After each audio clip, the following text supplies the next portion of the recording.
Afternoon, ladies and gentlemen. Welcome to Limerick. Lovely to see you, nice full house. I'm not going to delay.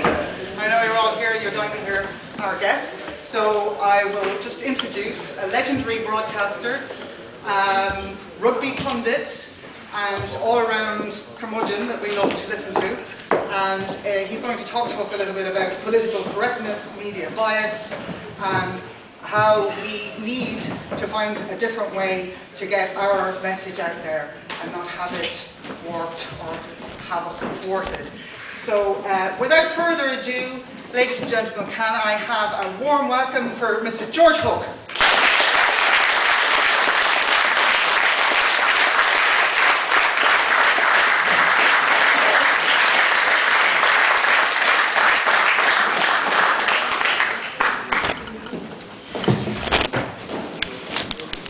Do you want to take a seat there, guys, just before I kick off? Tons of room.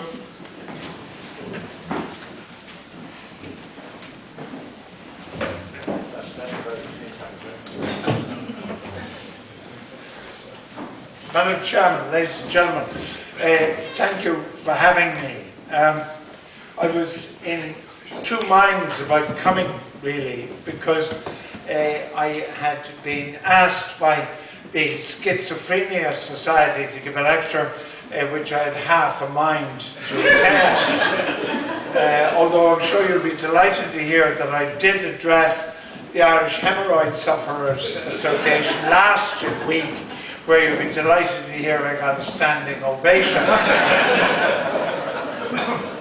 So really, why am I here?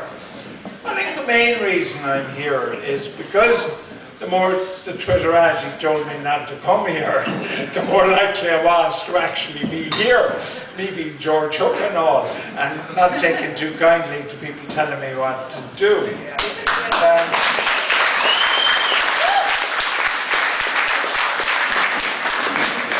So the main reason I'm here, in a sense, is, and it sort of underpins what I'm going to talk about, is that I don't agree with what you have to say, but I'll fight for your right to say it.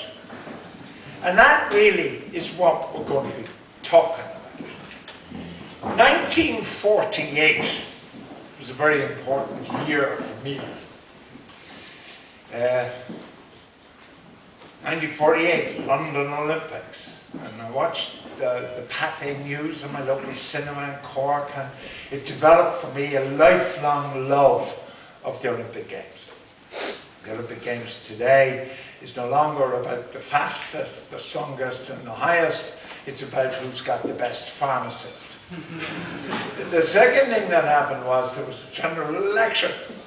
And my mother brought me up to the model school in Cork, the National School, which is the polling area, and she said, "Now George, I'm going to teach you about democracy." So this 7-year-old touching his mother's hand goes into the booth with her, and she goes, "Fine Gael 1, Fine Gael 2, Fine Gael 3, stop." And this is how I voted my entire life. And then we're on the way home, and this 7-year-old is asking his mother about this democracy stuff. What does it mean? And she says, well, she said, the point about this is we live in a very poor area in Cork, in a 2-up, 2-down house with no running water and an outside toilet. But our vote is worth the people living up in Montanati in Cork, who are dentists, doctors and lawyers and have a ton of money. So that, you can imagine this 7-year-old. Like if she'd have told me something else, I would have been something else. But that's what she told me. And for the rest of my life, I had this absolutely passionate belief in democracy and what having a vote meant to us as Irish when so many other countries didn't have it. And then my father, who was a clerk for the railways, so we had free passes on the boat and train. We go to London to visit our relatives. who are still under rationing. So we bring 4 suitcases full of sausages, bacon and eggs to our starving relatives in London. And I learned the first thing, interestingly, about homelessness, that the British solved this massive homeless crisis they had after the bombing by the simple expedient of not giving the job to a minister, but giving it to a backbencher with the one task of fixing it.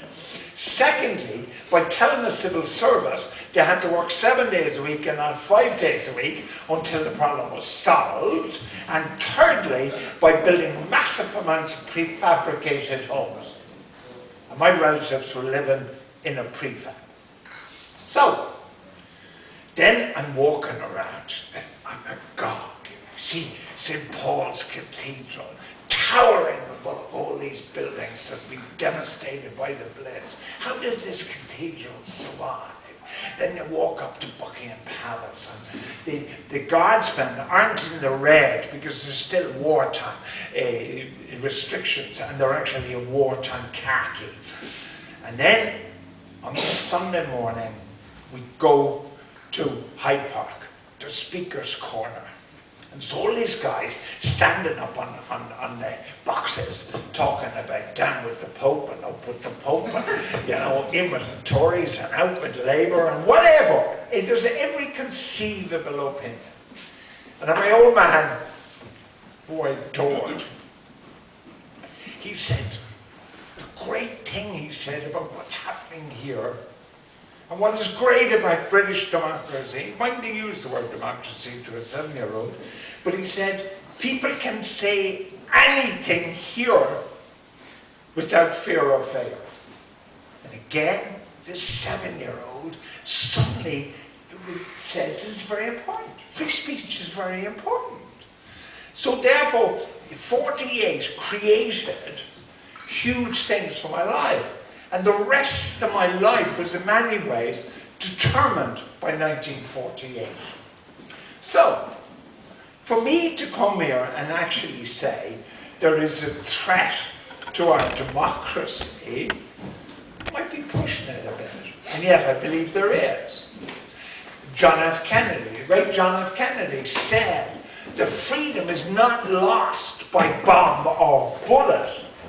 Freedom is lost by the failure of democracy to address its failings. The great Edmund Burke, whose statue stands outside Trinity College Dublin, said, for evil to triumph, all it needs is people of goodwill to do nothing.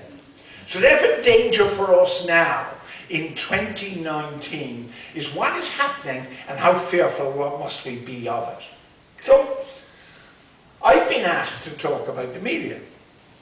So the words EU, apart from now, are not actually going to cross my lips because you've asked me to talk about the media. And does 21st century media publish fake news? Yes.